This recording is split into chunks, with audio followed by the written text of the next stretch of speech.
Olá, olá, bom dia todo mundo, tudo bem com vocês?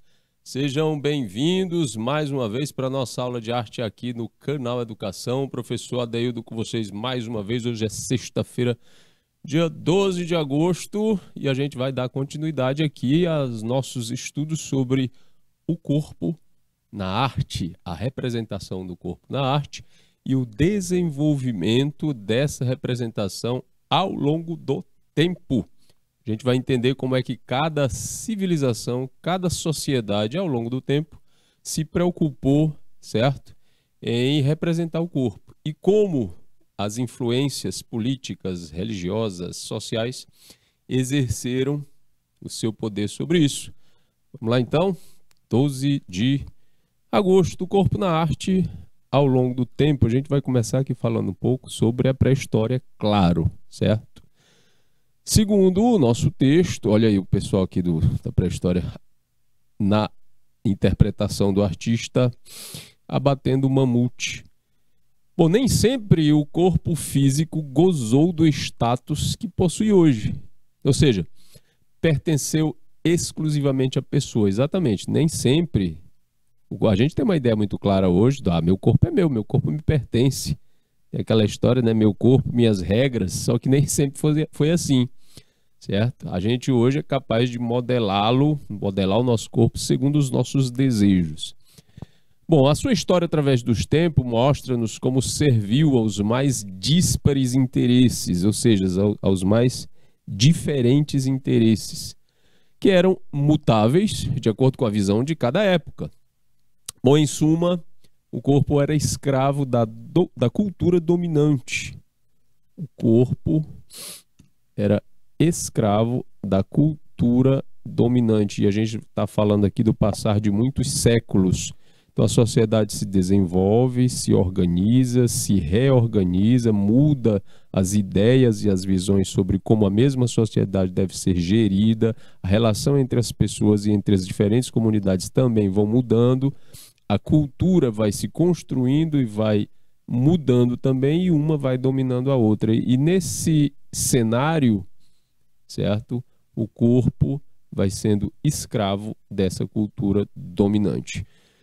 Bom, durante 2 milênios, o corpo serviu a diferentes determinações sociais, religiosas ou militares, sem nenhum compromisso com a beleza. Hoje a gente tem uma noção bem explícita, né, bem próxima, bem clara de corpo e beleza, porque a gente vai ver isso no finalzinho da aula, sobre como o corpo é considerado na contemporaneidade, na arte, com certeza, e no design também, e no comércio.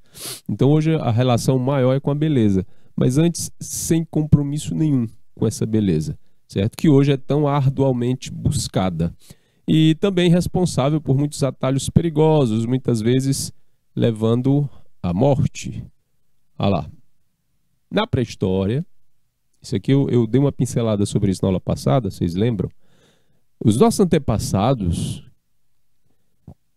moradores de cavernas, vou botar assim entre aspas, porque na verdade não morava, né?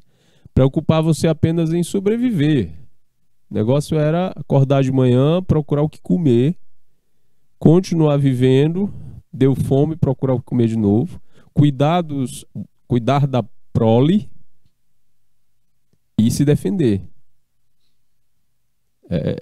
Era essa a atividade principal, certo? Sendo o corpo a arma de melhor embate, tanto na busca por comida, na caça, quanto para lhes possibilitar mais um dia de vida, a obter forças suficientes para correr dos incontáveis predadores. Então o homem pré-histórico, ele passava boa parte do tempo fugindo dos predadores. Pô, olhemos para o nosso corpo. Nós somos frágeis em relação à natureza. Demais. Então os outros animais, eles têm até hoje uma vantagem em relação à natureza. Nós tivemos que aprender a subjugar essa própria natureza. Subjugamos tanto que deu no que deu. Bom, e se modelo de beleza houvesse naquela época, estaria mais para as gorduchas, vistas como boas procriadoras, como nos mostra a pequena escultura de Vênus de Willendorf, encontrada por arqueólogos que estipulam sua idade em 28 mil anos. Esta foi mostrada também na aula passada, a Vênus de Willendorf, uma estatueta amuleto de mais ou menos 12 centímetros e que servia de um amuleto de valorização da fertilidade feminina. A sociedade era basicamente matriarcal por causa do fato da mulher ser a genitora de outro ser humano. O homem ainda não conhecia profundamente a sua participação no processo, né, certo? Numa processo de reprodução sexuado.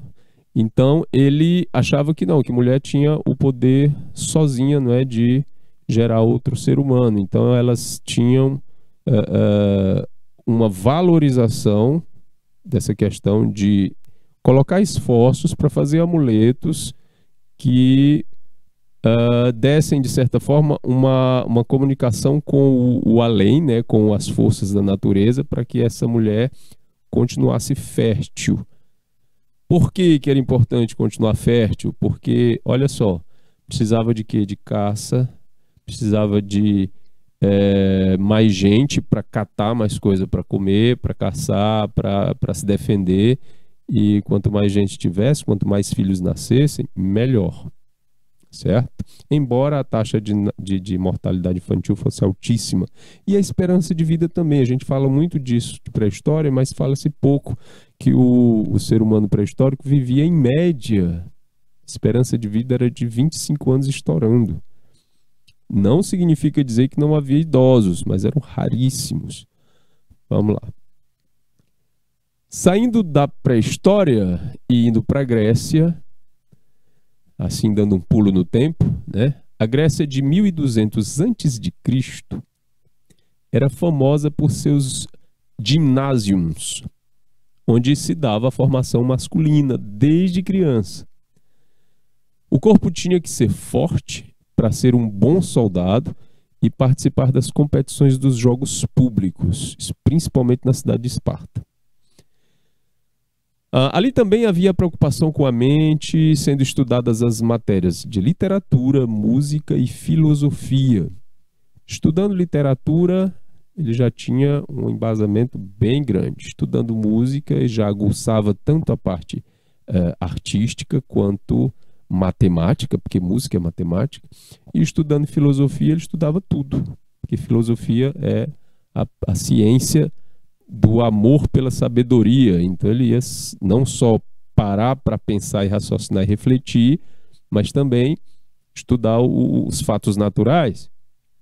Bom, o corpo era visto com normalidade, sendo que os atletas faziam os exercícios desprovidos de roupa. A visão que nós temos hoje de um corpo nu, despido, é construção da nossa sociedade. Se a gente fica envergonhado de se expor, é porque a nossa sociedade assim construiu e assim está normal. Normal nessa sociedade, normal na sociedade onde o corpo não tem esse limite, certo? De ficar coberto. A gente pode usar como exemplo uma sociedade indígena, aqui, né, no Brasil, em que o corpo não precisa estar coberto, então estar nu não é uma construção social que impeça, aliás, que crie situações onde a gente fique com vergonha, certo? De ficar nu. Na sociedade grega daquela época era mais ou menos como isso, né? Como as sociedades indígenas de hoje. Então o corpo era visto com muita normalidade, certo? E tudo que é visto com normalidade, gente, não cria tabu, não cria empecilho, não cria problemas, certo? No conjunto social. E o normal para a nossa sociedade é estar vestido. Então, quando a gente rompe essa barreira, aí cria problema, certo? O que é absolutamente natural.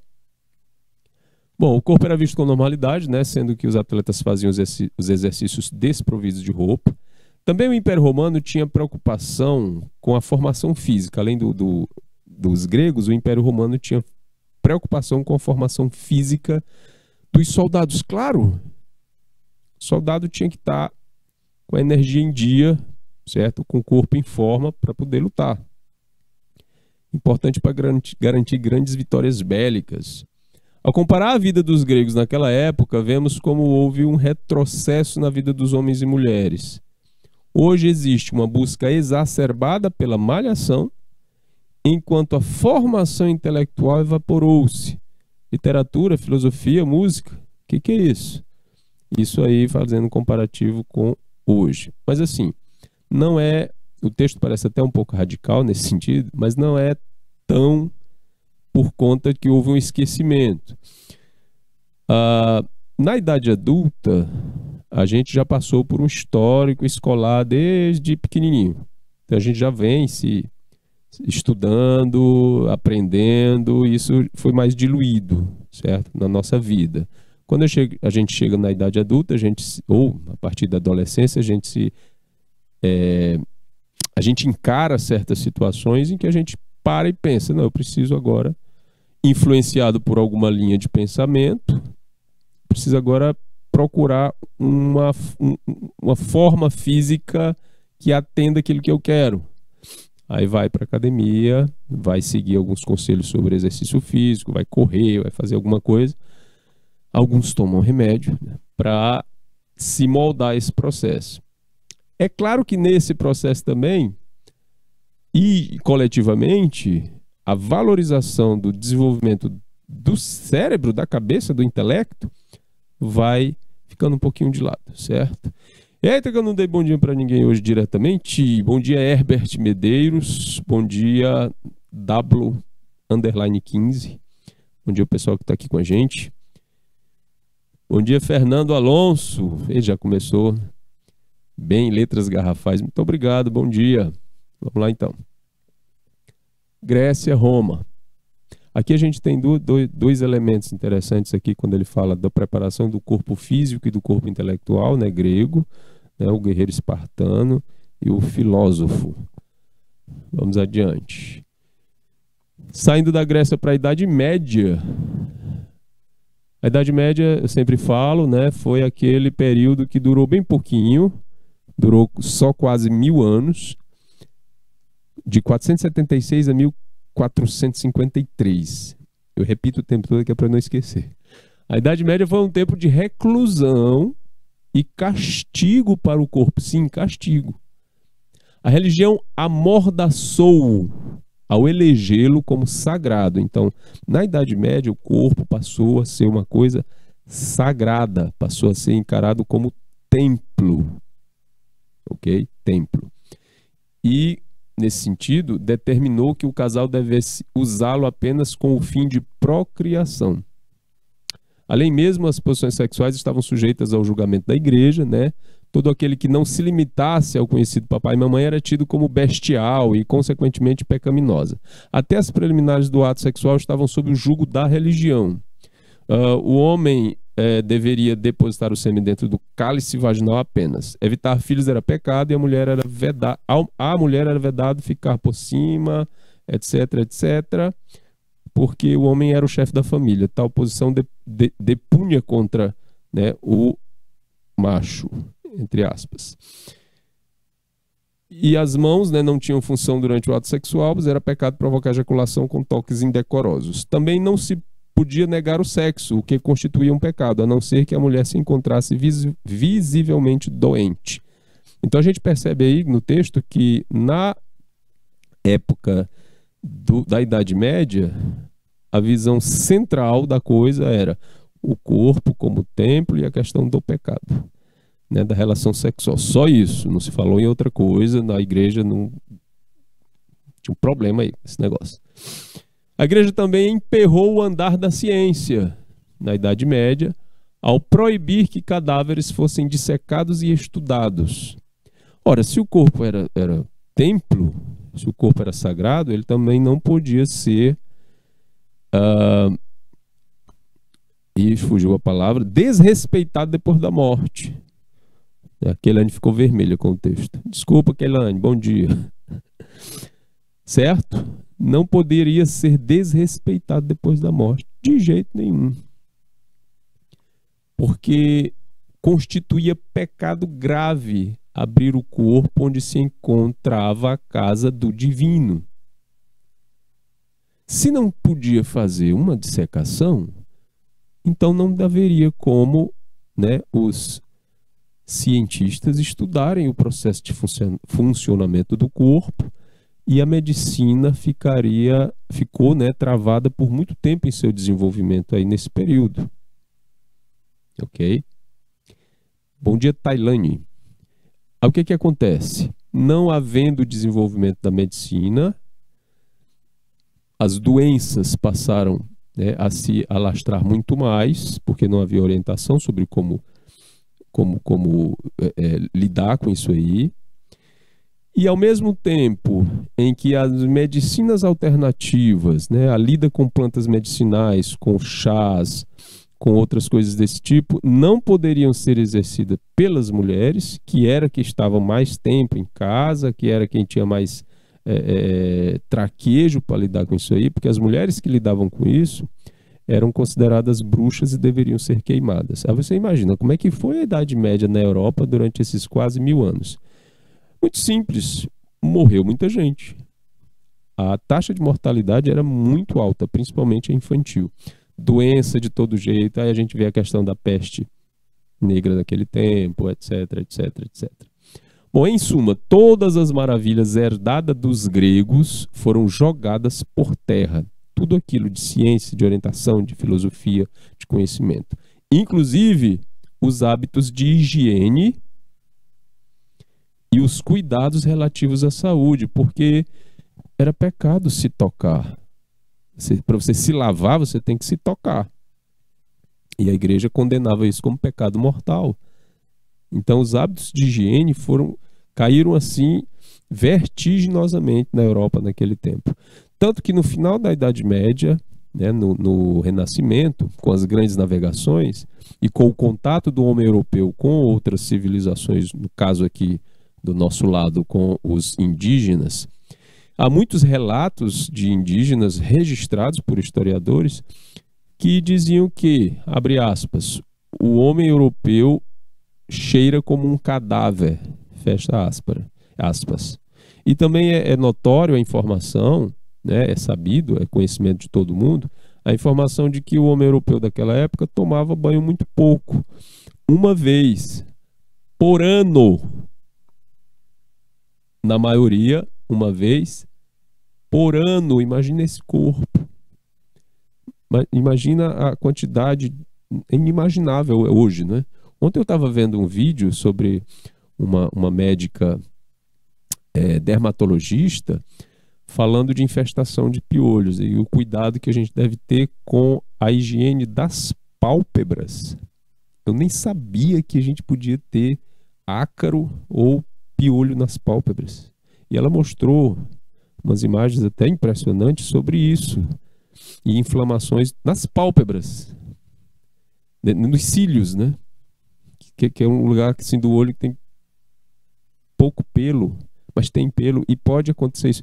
Aí eu logo imaginei, porque toda vez que eu vejo uma coisa assim, eu imagino o tempo da Idade Média na Europa, como é que esse povo não estaria, certo? Não estava nesse tempo. Enfim, o corpo era colocado assim. A morada de Deus não poderia ser conspurcada com cuidados e ações julgados pecaminosos.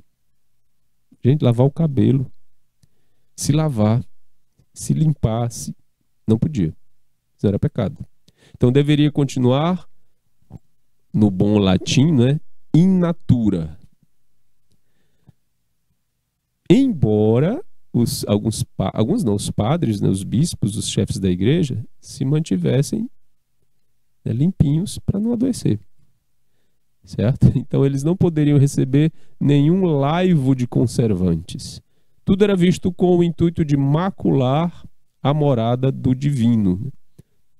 Toda essa coisa de limpar o corpo, de tomar banho, de se lavar, era visto como mácula à morada do divino, que é o corpo humano. A casa corpórea não poderia ser arrumada. Os corpos fediam. Penosos tempos aqueles. Aí você pergunta, mas como é que a Europa conseguiu? Bom, a duras penas, né? E com revoluções, uma delas foi o Renascimento, que trouxe, né, inovações para isso aí.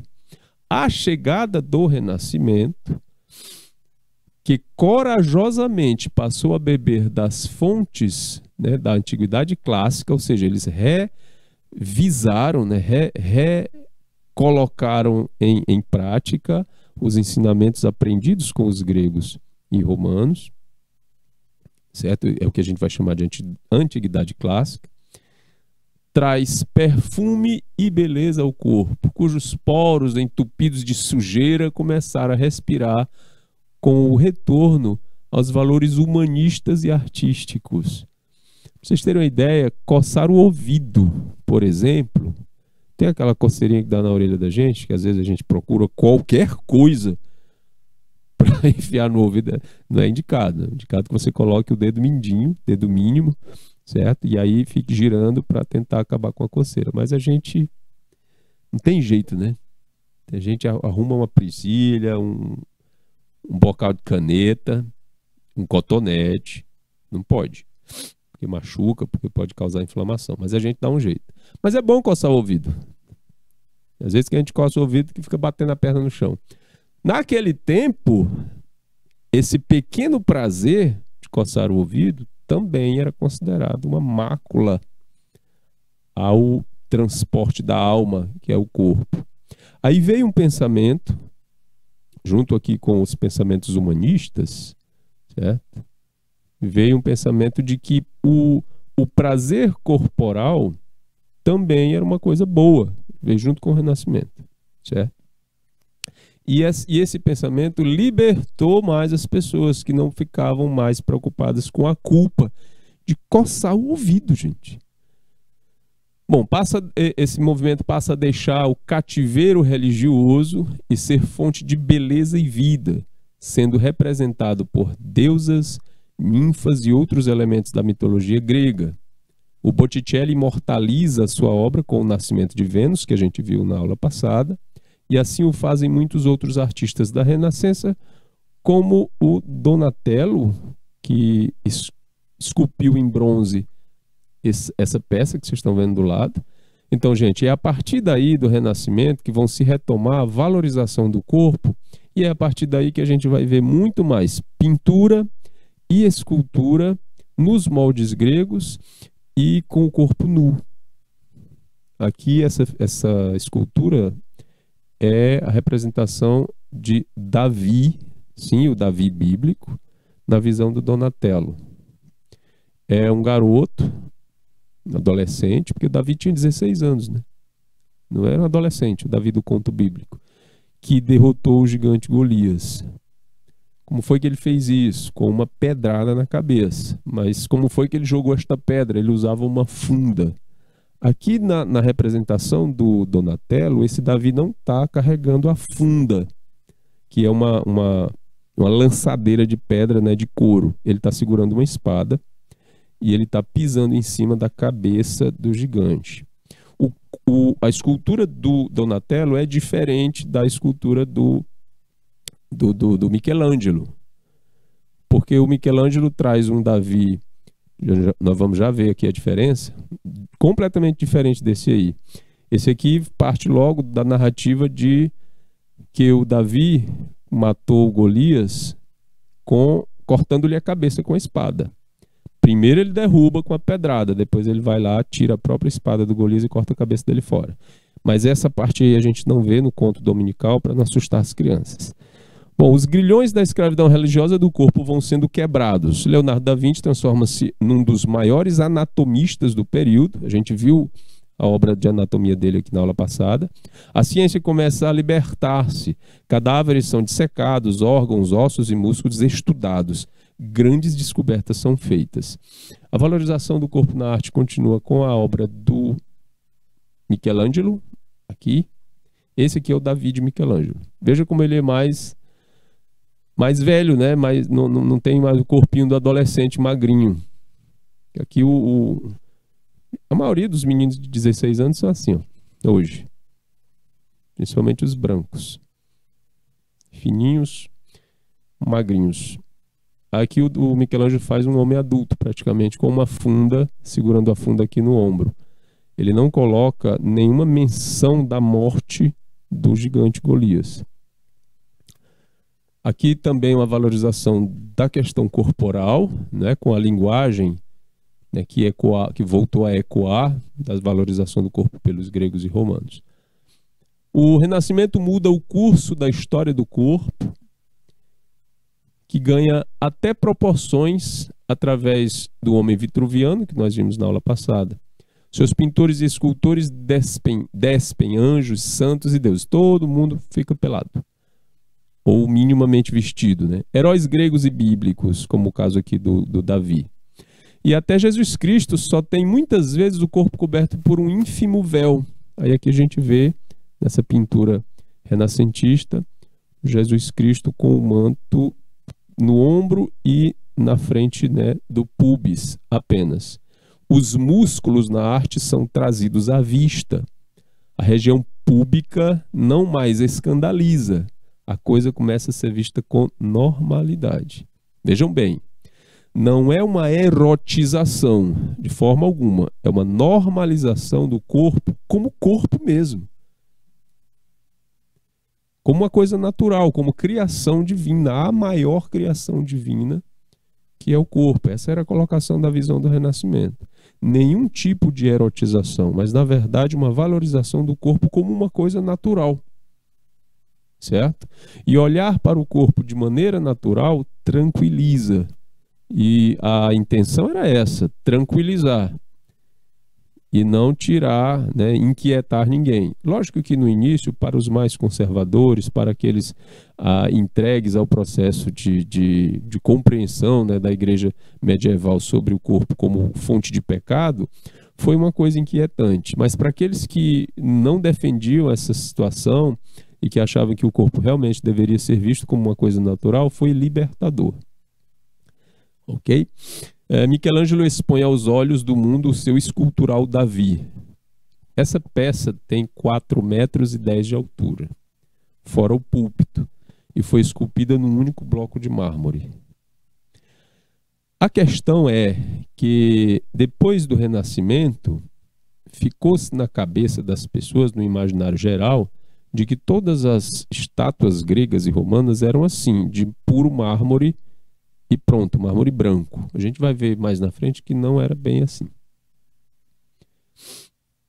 Bom, daí para frente, do Renascimento para frente, né, o corpo sofre inúmeras mudanças em seus padrões, sendo muitas vezes judiado.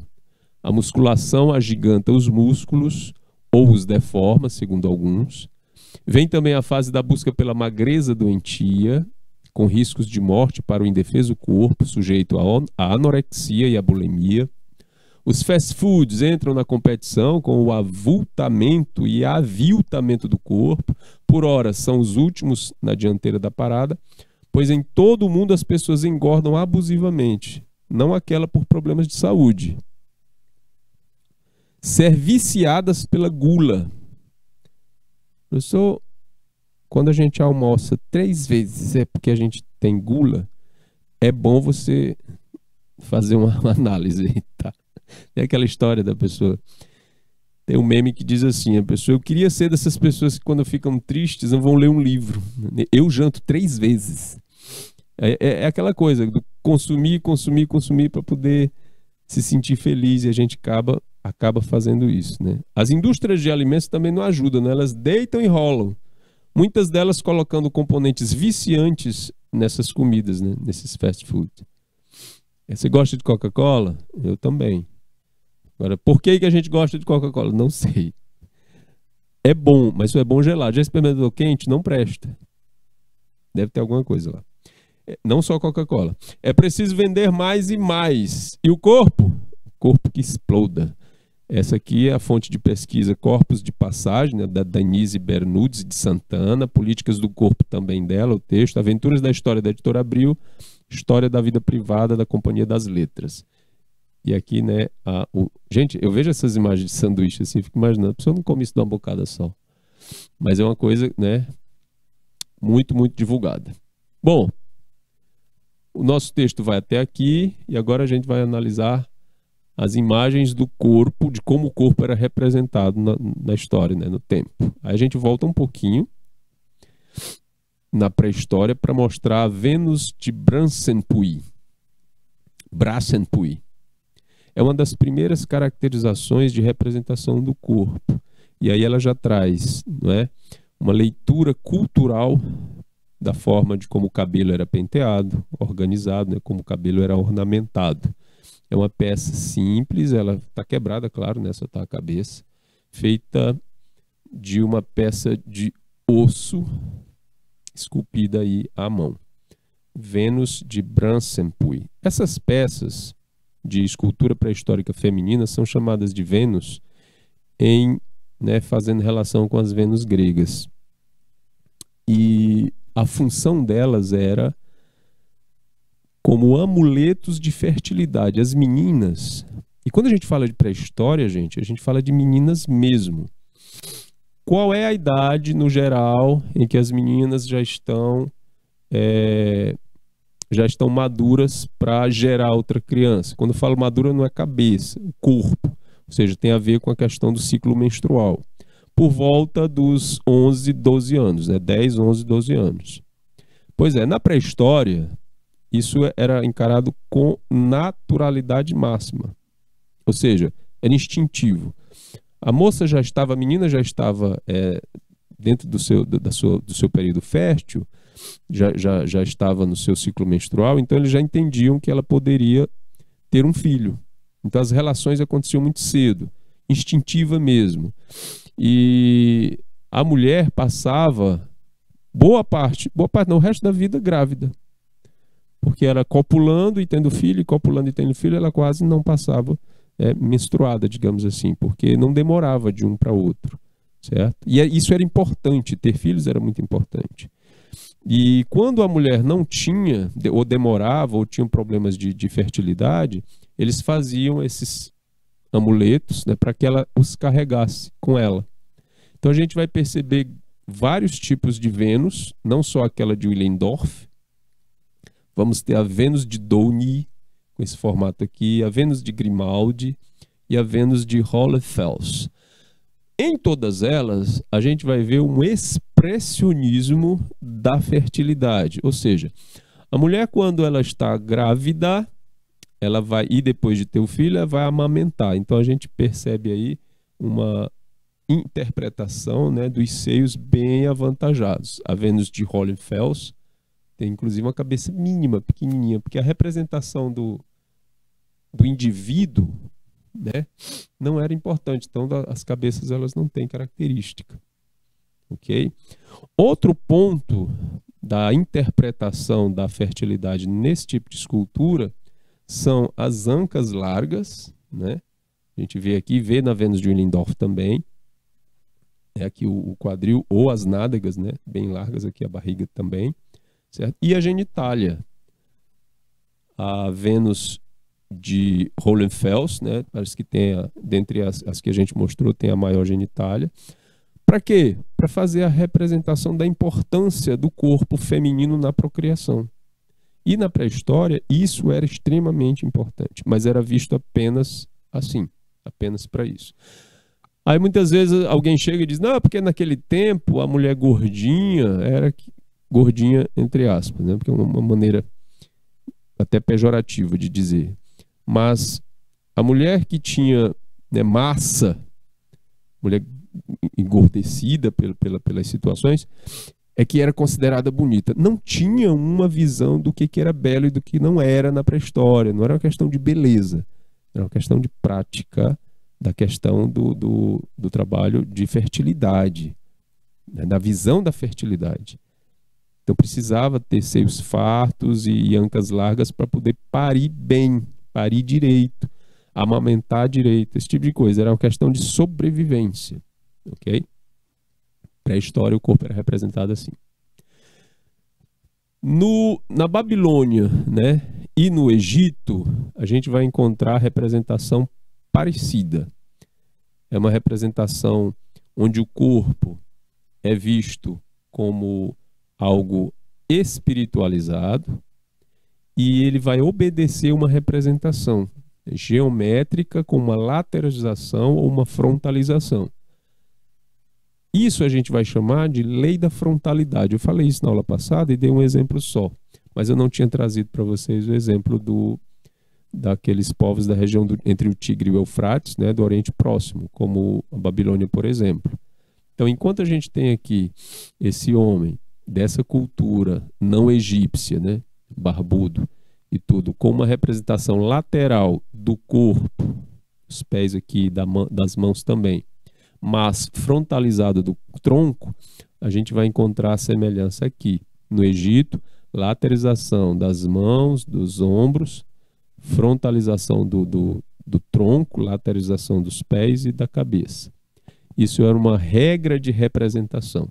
Tinha que ser desse jeito, chamada lei da frontalidade. Ok? O corpo era visto como um símbolo de transporte da consciência, certo? Entre os babilônios e os egípcios, não tinha essa coisa exagerada da religião da Europa da época medieval, do corpo como depositário sacrossanto do espírito, então ele poderia ser limpo sem problema nenhum. As relações sexuais eram vistas com muita naturalidade, contanto que elas fossem necessárias para, tão somente, né, para a procriação, para a prole crescer. Okay? E crescer com saúde. Esse corpo era ornamentado, pintado, todo mundo naquela época usava maquiagem, principalmente no Egito. Tanto homens e mulheres usavam maquiagem. A maquiagem servia para proteger a pele, para embelezar, para tratar, certo? E os pigmentos naturais encontrados e produzidos por eles tinham também muitas vezes utilidades medicinais, certo? Então fica aí no Egito Antigo e na Babilônia essa questão da geometrização da representação do corpo. Nas culturas africanas não egípcias, que a gente fala muito no Egito, mas esquece de dizer que ele é na África, certo? Então a cultura egípcia é uma cultura africana. Nas culturas africanas não egípcias, a representação do corpo vai ficar nas representações, né, dos deuses, cada um na sua comunidade fazendo a representação dele.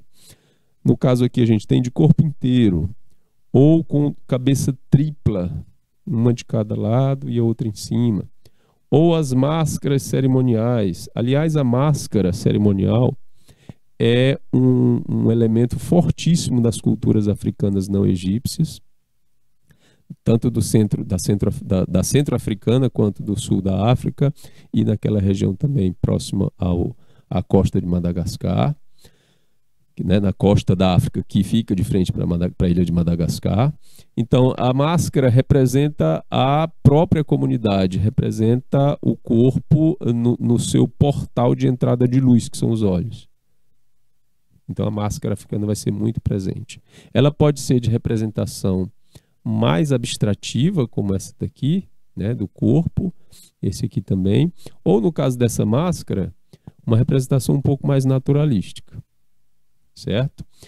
Em suma, na representação do corpo na arte africana dessa época, a gente vai ver uma síntese, uma sistematização da simplificação. Apesar de algumas serem bastante realistas, a gente vai ver uma simplificação, uma síntese dessas linhas, que depois vão servir de inspiração para um movimento moderno da arte conhecido como cubismo, né, levado aí essa ideia pelo Pablo Picasso. Beleza? Então o corpo é visto assim nas culturas africanas àquela época. Na Europa a gente vai ter mais uma vez o reflexo daí, né, da produção greco-romana. Quando a gente fala de Europa, aliás de Grécia, a gente imagina daqui para cá, daqui para lá. E esquece um pouquinho do daqui para cá, do início. Então vejam bem, esse tipo de escultura, onde você vê um jovem, né, um homem jovem representado nu, é chamado de kuró. Certo? O kuró é isso, é a representação do homem jovem, a representação do poder masculino, certo? Da criação dos deuses. Vejam como no início ele era usado, ele era representado meio como o Egito, porque o Egito influenciou, os egípcios influenciaram muito a cultura grega, certo? Só que os gregos foram se livrando dos processos de orientação religioso quanto à pintura e à escultura. Enquanto os egípcios estavam ainda presos, obedientes à lei da frontalidade, que era uma lei religiosa, artística, os gregos eles foram se aventurando no processo de tornar a coisa mais natural, dar movimento, certo? Naturalidade. Por quê? Porque eles não estavam obrigados a repetir o mesmo processo. A arte egípcia antiga, ela foi repetida várias vezes, séculos a fio, 3.000 anos de história, sendo feita toda do mesmo jeito, porque a religião exigia.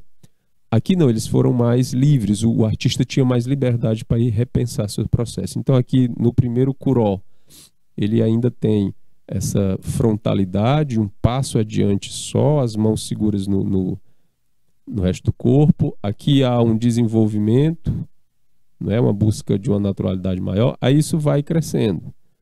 Vão procurando fazer até chegar a esse moço aqui, que é uma escultura grega, que apesar de estar ainda nos moldes de frontalização, certo? Ele já é mais naturalista.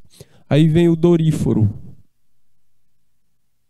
A gente percebe que o braço vai se soltando. Mesmo que haja uma ligação aqui de uma peça ainda de mármore junto ao corpo, esse braço aqui já elevou. Já tem um movimento. A perna já descansou em cima assim, do quadril, né? O peso do corpo colocado em cima de uma perna só. E a outra fica livre, fica com o joelho flexionado. Essa posição é chamada de patos. Ok? Patos. Depois, mais movimento com o descóbulo aí do artista Miro. O descóbulo de Miron. E aí, vamos falar de uma barroquização. Por que barroquização? O barroco foi o exagero, né? Foi o extremo da dramaticidade. Então aqui uma peça mais dramática, mais musculosa, um pouco mais exagerada, que é romana. E ainda mais próxima do natural. Então esse aqui é o processo de representação do corpo dentro da cultura grega, no passar do tempo, e depois copiada pelos romanos. E sempre assim, o corpo masculino. Esculpir corpos femininos também era uma coisa que existia, mas existia pouco. E vestida. A mulher não poderia ser esculpida sem roupa, era considerado pecado. O Miron, esse que fez o descóbulo, foi um dos primeiros que propôs fazer também, né, as deusas na valorização do seu corpo, mas sempre da cintura para cima. A primeira escultura grega com uma deusa totalmente despida aconteceu muito depois, certo? Quando eles começaram também a ver o corpo feminino como uma coisa natural. Era aquela questão de poder, né? Agora vamos aqui a Roma, e que é uma tradição também, era uma tradição na escultura grega. As estátuas, gente, elas eram pintadas. O que sobra de hoje das estátuas antigas, assim com o mármore limpo, é porque a tinta desvaneceu. Mas as pinturas, já é provado por estudos e tudo mais, que a pintura na estátua era feita para que se garantisse uma naturalidade ainda maior da representação. Então era para ser desse jeito. A gente olha e fica assim, nossa, parece feio, né? Parece estranho, meio brega. Mas não era assim mesmo. Porque nós fomos acostumados, nossa geração aqui, a gente foi acostumado historicamente a perceber como elegante, como clássico, como bonito, as estátuas de mármore branco. Isso acontece Porque com as escavações, com o descobrimento das estátuas gregas antigas, já com a cor desvanecida, isso vai ser relido no Renascimento, no século XVI, como uma referência de elegância, de beleza. Aí você vai ver o Michelangelo, o Leonardo da Vinci, aquele povo todo fazendo escultura em mármore e deixando branquinha. Porque eles vão... vai aí junto um pensamento político, certo? De que a raça europeia, branca, é a que deve se opor por cima das outras, né? Se colocar acima das outras. Aí um fortalecimento étnico. Mas, na verdade, eram pintadas aqui desse jeito. Lógico que é uma bobagem fazer esse tipo de coisa, né? Criar esse tipo de pensamento em cima de uma coisa assim. Porque, olha só, dá para perceber que é branco. Só porque a pele está mais amareladinha. Então não precisava disso tudo, né? Mas vamos lá. Aqui era como a estátua de Júlio César deveria ser no ano 100 depois de Cristo. E aqui, em 2020, a estátua está assim, porque a tinta desvaneceu, não era tinta de hoje, não era uma coisa que durasse muito tempo, era coisa com pigmentos naturais. É claro que o negócio ia pro beleléu, não tinha como. Aí vem a nossa Idade Média. Olha só o pessoal tudo vestido, coberto. Agora você para pensar assim, se a higiene era uma coisa que não era aconselhada, e mesmo assim esse tanto de pano por cima do corpo, minha gente, isso era uma desgrama danada, né? Olha só, e no verão, porque na Europa faz calor no verão. Você pensa que a Europa é só, mas o verão de lá é frio. Não, não, não. Talvez na Idade Média o verão chegasse a 29 graus, 30, mas hoje chega a 40. Por que será? Sei lá, aquecimento global. Mas vejam bem, os ricos se vestiam ricamente. E é sempre a referência que a gente tem nos livros de história, né? Nos livros de história, nos livros de referência, nos livros de arte, a riqueza da Idade Média é representada assim. A gente vê poucos pobres. Os militares, até o cavalo era vestido. Nossa Senhora. E vai ter muita representação militar na Idade Média por causa das cruzadas. Os europeus, detentores da ideia do cristianismo, colocaram na cabeça que tinham que trazer as relíquias de Jerusalém e tomar de conta de Jerusalém, né? Também. Então, muita guerra, muita cruzada e muita representação militar naquele tempo. E aqui a pobreza da Idade Média. Olha como é que se vestiu o homem pobre. Maltrapilho ao máximo. E era a grande maioria das pessoas na Europa eram pobres. Aqui um cortiço europeu, sem tratamento de esgoto, sem coisa nenhuma. As pessoas faziam suas necessidades em casa, nos quartos, depois jogavam pela janela, né? Os urinóis, né, cheios e tudo mais, jogavam pela janela, ficavam na rua. E por ali passavam porcos, animais de criação, cavalos, que também faziam suas necessidades na rua. Era horrível. Mas era o que tinha. E essa representação, ela é pouco vista. Essa daqui é de uma iluminura, certo? De um texto, de um livro antigo. Essa daqui uma representação, já depois, né, através de pesquisas. Mas se coloca pouca coisa. Então a gente tem uma ideia construída a nível visual de que a Europa medieval era bonitinha, desse jeito aqui, em sua maioria. Enfim, bora lá. Aí vem o período barroco, rococó, e vem Luís XV, Luís XIV, os reis franceses, e começam a ditar como o corpo deve ser representado. Aí eu te pergunto, o que é ser homem hoje, em termos de representação comportamental e roupa? Um homem veste calça, ele usa um sapato, tênis, né, camisa, camiseta. Muitas vezes ele está afim, bota um chapéu, um boné, certo? Mas a referência masculina no século XVII era essa daqui. Salto alto, meia calça, peruca e maquiagem, jogada aqui pelo o rei Luís XIV, Luís XV, os reis franceses, certo? Era prático? De jeito nenhum. Lógico que isso aqui é uma veste real, mas entre eles se usava bastante isso. Mas por que usava peruca? Raspar o cabelo ou cortar bem curtinho para evitar a proliferação de piolhos e proteger a cabeça com perucas. Aí as perucas, né, passaram a ser usadas dos modelos mais diferentes possíveis, né, para parecer bonito. Aí a coisa foi simplificando. Isso aqui é a veste de um jovem, mais ou menos desse mesmo período, certo? Ainda assim, muita roupa, muito babado, muito lacinho, certo? Isso era absolutamente normal. Chapéus com plumas e tudo mais. Vem o neoclássico. Aí quando a gente vê clássico de novo, é uma releitura grega, greco-romana, outra vez. Aí o corpo passa a ficar em evidência de novo.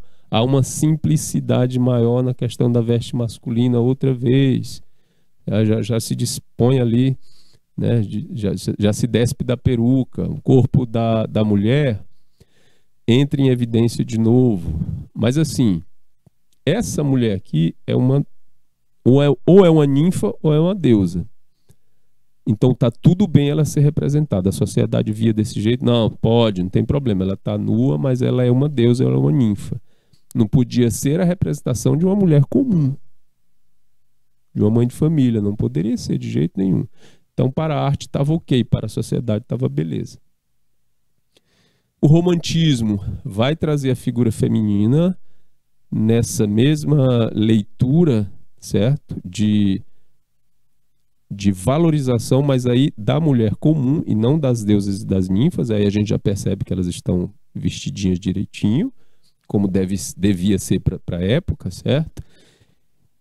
E a primeira vez que começam a associar o desenvolvimento da formação das meninas com leitura.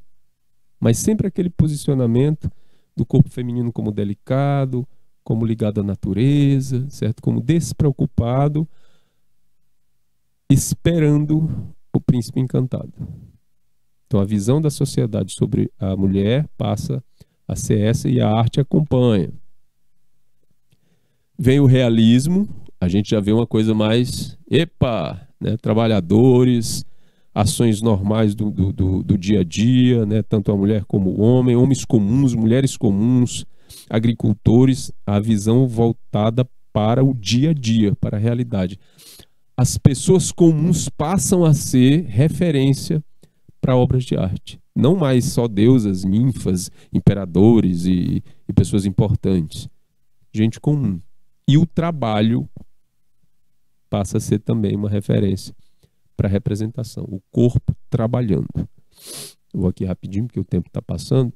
Aí vem o impressionismo e o Manet, Edouard Manet, coloca uma moça sem roupas aqui no quadro. Ela não é nem uma deusa, nem uma ninfa. É uma moça comum. Aí isso causa um sangangu, como diz minha avó, tão grande, que a sociedade quase rasga essa tela, porque era imoral, Outros buscavam a representação da iluminação, então é que o corpo fica apenas como um motivo para trabalhar essa iluminação. Cada vez que as subjetividades vão crescendo, a representação do corpo passa a ser cada vez menos natural. Ela passa a ser mais subjetiva, expressionista, simplificada ou deformada. A gente vê aqui o trabalho do Gauguin, do Toulouse-Lautrec e do Van Gogh. Gauguin, Toulouse-Lautrec, Van Gogh, onde esse corpo já não é mais tão naturalizado, ele está cheio de realismos, está cheio de romantismos, está cheio de subjetividades. A coisa fica cada vez mais complexa com o passar do tempo. Então esse corpo, ele ganha novas representações, geometrização, deformação, idealização, simplicidade e visão onírica, que é aquela visão dos sonhos. Certo? A visão dos sonhos no sentido do sonho mesmo, e não que você espera que seja um sonho para você. Ou seja, muitas vezes a gente está vendo um corpo completamente fora do natural nos nossos sonhos, e aí um artista vem e representa também os sonhos dele. A gente vê essa busca do subjetivo, do sentimento do artista, da visão dele em relação ao universo, e a arte moderna traz isso, com todo esse peso. A deformação vai ser uma constante para poder trabalhar com essa linguagem subjetiva. A cor, a textura da pele, a proporção, isso vai mudando também com o passar do tempo e com as novas atitudes, né, sobre a reflexão da estética da beleza do corpo. Mas tudo aquilo que foi feito para trás, isso não é abandonado, certo? Isso aí entra em evidência, mas muitos artistas ainda procuram as linguagens que se trabalhavam antigamente. E no pós-moderno, as críticas sociais, a relação do corpo com o trabalho, esse processo todo de entender como é que o homem contemporâneo, a mulher contemporânea é tratado na sociedade. Muitas vezes como objeto ou como comércio, certo? E aí a nossa visão vai se abrindo cada vez mais para comunidades que eram caladas no começo e que depois também passam a ser referência, né, de corpos que também existem. Beleza? Pois bem, essa foi a nossa aula sobre o corpo e o desenvolvimento da representação do corpo na arte. Muito obrigado pela participação de vocês. Tenham um ótimo final de semana, um bom dia para todo mundo e até a próxima. Tchau!